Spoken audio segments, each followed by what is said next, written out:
Say good riddance to tradition. And hello to a more scaled down version of saying, I do. We went off for that weekend and then we surprised everybody, complete secret, that we're gonna elope. Riza and her husband Z's elopement wasn't their first choice. Like thousands of other couples, they had to put their 2020 wedding on hold because of the pandemic.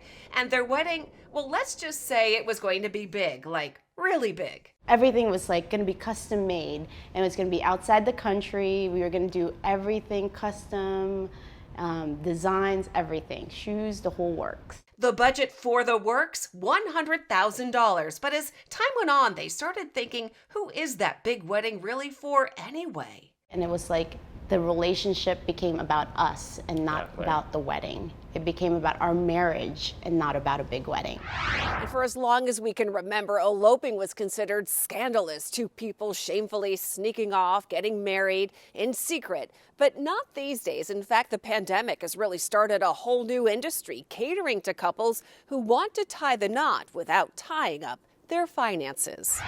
Kim Olson, co-founder and editor of Art of Eloping, says the average cost to elope varies widely, but on average $5,000, especially if you plan a destination. Some venues are also beginning to offer elopement packages. But before you decide to run off and get married, you've got to do your homework, starting with that important marriage license. You need to check things like waiting periods in different states, how many witnesses you need. And then there's the art to telling the family you eloped. We sent the photo and posted it, and then they were like, what's going on? And we're like, surprise, we're married. With their two dogs as witnesses, Riza and Z tied the knot in September at Goodstone in Middleburg. They didn't realize until the night before, though, that they would need an officiant, which they miraculously found online.